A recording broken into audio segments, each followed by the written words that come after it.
आप लोग यह जो तस्वीरें देख रहे हैं, इन तस्वीरों में जो भी व्यक्ति आप लोगों को दिख रही हैं, जो महिलाएं आप लोगों को दिख रही हैं, कोई और नहीं है, ये आपके और हमारी ही बीच की हमारी आंगनबाड़ी सेविका, सहायिका और उनके अभिभावक बंधु हैं।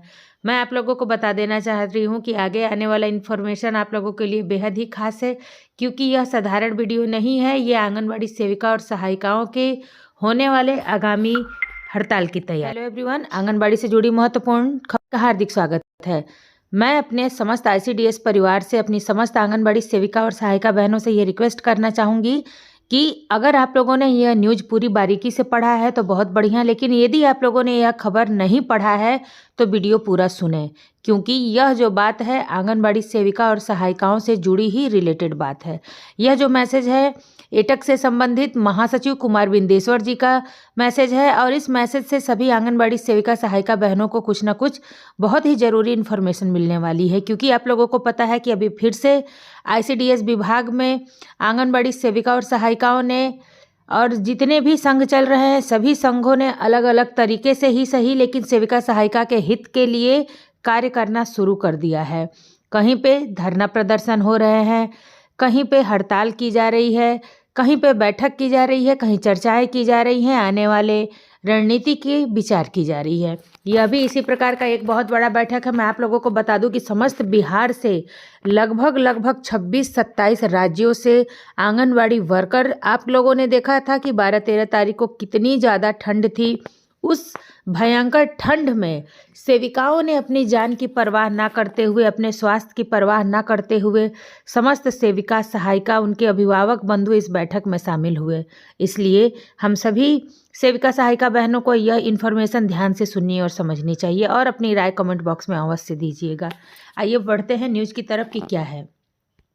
यहाँ देखिए आप लोग की दिनांक 15 जनवरी 2025 बिहार राज्य आंगनबाड़ी कर्मचारी यूनियन एटक से संबंध निबंधन संख्या केदार भवन अदालतगंज पटना। प्रिय बहनों एवं सम्मानित अभिभावक बंधुओं, मकर संक्रांति एवं नववर्ष की हार्दिक शुभकामनाएं एवं ढेर सारी शुभकामनाएं। कुमार बिंदेश्वर जी को भी हम समस्त ICDS परिवार के तरफ से मकर संक्रांति एवं नववर्ष की हार्दिक शुभकामनाएं। देखते हैं आगे क्या कहा जा रहा है कि आप तमाम आंगनबाड़ी सेविका सहायिकाओं एवं अभिभावक बंधुओं को अपार हर्ष के साथ सूचित किया जाता है कि 12 जनवरी 2025 को एटक से संबंध बिहार राज्य आंगनबाड़ी कर्मचारी यूनियन निबंधन संख्या केदार भवन अदालतगंज पटना के राज्य कमेटी की विस्तारित बैठक राज्य अध्यक्ष श्रीमती चंद्रावती देवी की अध्यक्षता में संपन्न हुई। यानी कि यह जो है बैठक 12 तारीख को कंप्लीट कर ली गई है, और जिसकी अध्यक्षता चंद्रावती देवी ने की थी। आइए देखते हैं कि बैठक में क्या चर्चा की गई थी। सबसे पहले तो मैं आप लोगों को पुनः याद दिला देना चाहूँगी कि इस बैठक में हमारे बिहार के 26-27 जिलों से आंगनबाड़ी सेविका सहायिका पहुँची थी। यह बहुत ही बड़ी बात है और हम सभी के लिए गर्व की बात है कि इस बैठक में 26-27 जिलों से अगर वर्कर पहुंची हैं तो यह हमारे लिए बेहद ही गर्व की बात है। आइए आगे बढ़ते हैं। बैठक में आंगनबाड़ी सेविकाओं सहायिकाओं को सरकारी कर्मचारी का दर्जा देने के लिए सुप्रीम कोर्ट में याचिका दायर करने हेतु अंतिम तैयारी करने, संगठन को मजबूत करने के लिए यूनियन का विधिवत सदस्यता अभियान, परियोजना कमेटी, जिला कमेटी एवं राज्य कमेटी का सम्मेलन कर बाज़ाब्त कमेटियों का गठन कर उनके पदाधिकारियों का चुनाव मार्च माह के अंत तक समाप्त किया जाए। उपरोक्त विषयों को गंभीरतापूर्वक विचारोपरांत निम्नवत निर्णय लिए गए। आइए देखते हैं कि इसमें निर्णय क्या लिए गए हैं।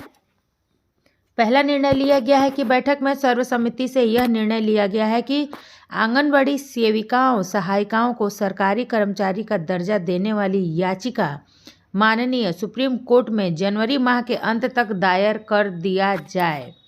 यानी कि इसी महीने में सुप्रीम कोर्ट में जनवरी माह के अंत तक याचिका दायर कर दी जाएगी। विदित हो कि उपरोक्त याचिका दायर करने हेतु माननीय सुप्रीम कोर्ट के वरिष्ठ अधिवक्ता गण द्वारा याचिका तैयार कर लिया गया है। अभी आवेदक गण की सूची एवं प्रमाण पत्र विहित प्रपत्रों तथा वकालतनामा पर हस्ताक्षर आदि कागजात तैयार करने में विलंब के कारण 15 दिनों का समय लिया गया है। अतएव 1 सप्ताह में सभी आवश्यक कागजात तैयार कर यूनियन का एक प्रतिनिधिमंडल दिल्ली जा करके सुप्रीम कोर्ट में याचिका दायर करवाया जाएगा। अब दूसरा देखते हैं कि क्या है। बैठक में सर्वसम्मति से यह भी निर्णय लिया गया है कि अब तक जो भी जिला कमेटी या परियोजना कमेटी की सेविकाएं सहायिकाएं सहमति प्रपत्र किसी भी कारण से नहीं भर या भरवा पाए हैं, उनके लिए 15 दिनों का समय दिया गया है। वहां के जिले और परियोजनाओं के अध्यक्ष महासचिव को यह जवाबदेही दिया जाता है कि 15 दिनों के अंदर तीव्र गति से सहमति पत्रक भरवाकर जनवरी के अंत तक सूची बनाकर राज्य कार्यालय में जमा करने गारंटी किया जाए, ताकि नेतृत्व की गलती का लापरवाही से कोई भी आंगनबाड़ी सेविका सहायिका सुप्रीम कोर्ट में पार्टी यानी आवेदनकर्ता बनने से छूट न जाए। सर्वसम्मति से यह भी निर्णय लिया गया है कि तमाम जिला और परियोजना कमेटी के अध्यक्ष महासचिव हर हालत में याचिकाकर्ता यानी आवेदनकर्ता आवश्यक बनने की गारंटी करे। जो लोग अपना चयन पत्र और आधार कार्ड की फोटोकॉपी 1 सप्ताह के अंदर कुमार बिंदेश्वर सिंह, गौतम कुमार सिंह या संजय कुमार भारती जी के मोबाइल पर व्हाट्सएप अवश्य कर देने की गारंटी करें। चौथा है, जिस जिला या परियोजना कमेटी में अभी तक सहमति पत्रक का फॉर्म नहीं गया है, वहां के अध्यक्ष महासचिव से अनुरोध है कि यथाशीघ्र राज्य नेतृत्व के संपर्क कर फॉर्म प्राप्त करने का प्रयत्न करें। पांचवा है, जिस जिला या परियोजना कमेटी में सहमति पत्रक भर कर रखा गया है, वे सूची बनाकर राज्य कार्यालय तक अवश्य पहुंचाने की कृपा करें। छठा है, यहाँ पर एक जानकारी दे देना मुनासिब समझता हूँ कि माननीय सुप्रीम कोर्ट में यह प्रथम याचिका दायर होने जा रहा है जिसमें आंगनबाड़ी सेविकाओं सहायिकाओं को सरकारी कर्मचारी के दर्जा प्राप्त करने की बात है।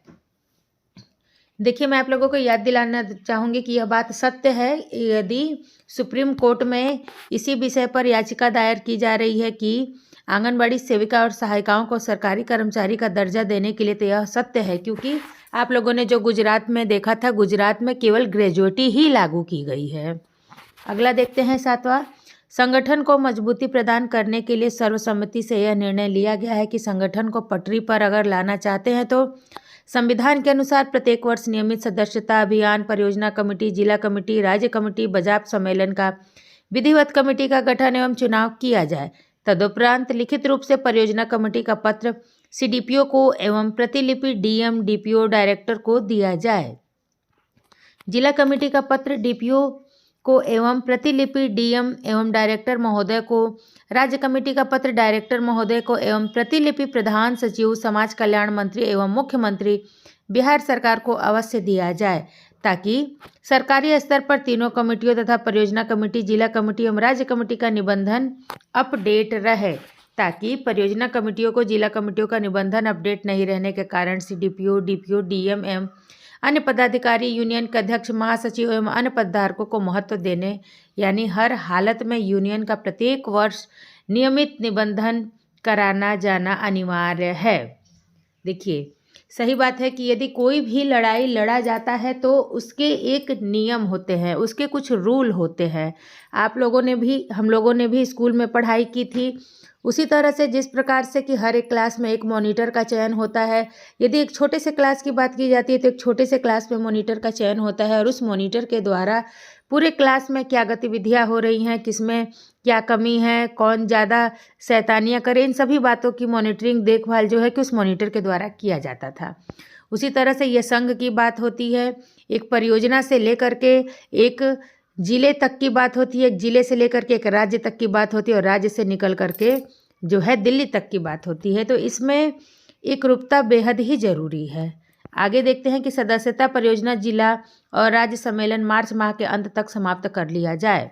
राज्य सम्मेलन पूर्णिया जिला के में आयोजित किया जाएगा। पूर्णिया जिला के अध्यक्ष महासचिव को यह जवाबदेही दिया गया है कि यथाशीघ्र जिला कमेटी की बैठक आयोजित कर राज्य सम्मेलन की तिथि तय कर सम्मेलन की विधिवत तैयारी प्रारंभ किया जाए। सम्मेलन की तिथि मार्च माह के अंत तक निर्धारित किया जाए। सम्मेलन 2 दिवसीय तथा दिन शनिवार एवं रविवार को रखा जाए। तो आप लोग देख सकते हैं कि इसमें जो भी बातें कही जा रही है या यही कही जा रही हैं कि, और नीचे में आप लोगों को चाहे तो देखिए, आप लोग की थोड़ा लंबा हो सकता है, अगर आप धैर्य से सुने और समझे तो मैं नीचे की भी पूरी विस्तृत जानकारी आप लोगों को देने वाली हूँ। अन्यथा इस वीडियो के अंत में नीचे में अपने ग्रुप का लिंक भी शेयर कर दूंगी और आप लोग इस लिंक से मेरे साथ जुड़ सकते हैं और इस मैसेज को मैं अपने ग्रुप में भी शेयर कर दूंगी। लेकिन मैं आप लोगों को यही बताऊं कि यहाँ से आप लोगों को समझ लेना बेहद ही ज़रूरी है। 12वां नंबर की आंगनबाड़ी केंद्र में भ्रष्टाचार का अधोघोषित रैकेट चल रहा है। सरकारी उपकरणों को घटिया स्तर पर दिया जा रहा है। अब तो अधिकांश सीडीपीओ कमीशन खाने के चक्कर में घटिया से घटिया स्तर का सामान खुद खरीदकर आंगनबाड़ी केंद्रों को मुहैया कर रही है। और जब हमारे संगठन के अध्यक्ष महासचिव इस पर विरोध करते हैं तो उन्हें चयन मुक्त और एफआईआर तक कर दिया जाता है, जिसका बड़े पैमाने पर विरोध भी होना प्रारंभ हो गया है। अतएव राज्य कमेटी सर्वसम्मति से यह निर्णय लिया है कि इन समस्याओं पर राज्यव्यापी आंदोलनात्मक कार्यक्रम आयोजित किया जाए, जो 3 चरणों में होगा। प्रथम चरण में तमाम परियोजना कार्यालयों के समक्ष धरना प्रदर्शन कार्यक्रम आयोजित किया जाएगा। द्वितीय चरण में तमाम जिला मुख्यालयों के समक्ष धरना प्रदर्शन कार्यक्रम आयोजित किया जाएगा। तृतीय चरण में मुख्यमंत्री बिहार सरकार के समक्ष धरना प्रदर्शन कार्यक्रम आयोजित किया जाएगा। उपरोक्त कार्यक्रम की तिथियों का निर्धारण करने की जवाबदेही राज्य नेतृत्व को सौंपा गया है। 15 दिनों के अंदर तिथियों का निर्धारण करके अब तमाम बहनों एवं अभिभावक बंधुओं को सूचित करने का काम किया जाएगा। मानदेय राशि में बढ़ोतरी एवं अन्य मांगों को लेकर के बिहार सरकार चुनाव से पहले एक व्यापक रूप से राज्य स्तरीय आंदोलन आयोजित करने का भी निर्णय लिया गया है। बैठक को कुमार बिंदेश्वर सिंह, गौतम कुमार सिंह एवं संजय कुमार भारती जी ने संबोधित किया। बैठक में 24 जिले की प्रतिनिधि गण भाग लिए। क्रांतिकारी अभिवादन के साथ आपका साथी कुमार बिंदेश्वर सिंह, महासचिव। तो ये थी जानकारी। मैं आप लोगों को बताऊं कि आप लोगों को लग रहा होगा कि यह केवल लंबा लेख लिखा गया। बहुत सारी बहनों को लग रहा होगा, मुझे भी लग रहा है कि हाँ, कि ये कहीं एक लंबा लेख ही ना रह जाए। लेकिन यदि इसमें सत्यता होगी तो आने वाले समय में आंगनबाड़ी वर्कर, आंगनबाड़ी हेल्पर सभी की जीवन की काया पलट हो सकती है, क्योंकि सरकारी कर्मचारी की दर्जा की मांग की जा रही है। तो इससे सभी तरह की सुविधाएं आंगनबाड़ी वर्करों को, आंगनबाड़ी हेल्परों को मिलेंगी। जिस प्रकार से एक शिक्षक को या अन्य सरकारी कर्मी को सुविधाएं दी जाती हैं, वह सभी सुविधाएं हम आंगनबाड़ी सेविका और सहायिकाओं को मिलेगी। हालांकि हमारे चयन पत्र में यह स्पष्ट शब्दों में कहा गया है कि हम लोग कभी नहीं लड़ सकते हैं या कभी दावा नहीं कर सकते हैं कि हमें सरकारी कर्मचारी का दर्जा दिया जाए। लेकिन अगर इस तरह का कदम उठाया जा रहा है तो यह बहुत ही अच्छी और बहुत ही प्रशंसनीय काम है। बहुत जल्द हाजिर होती है कुछ और यूजफुल खबरों के साथ। तब तक के लिए सभी दोस्तों को